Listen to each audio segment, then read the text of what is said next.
How about a little bit more animal spirit medicine? The moth.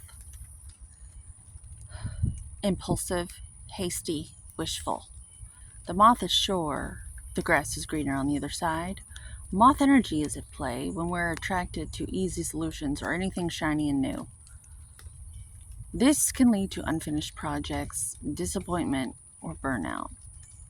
It's helpful to remind moth personalities that life is complex. No matter the illusion, no one is exempt from the trials and tribulations of this great journey. Practice seeing life as an infinite mystery rather than wishing it was easier or different.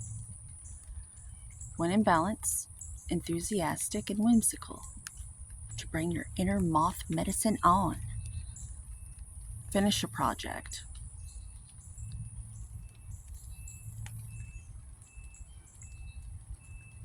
Good day.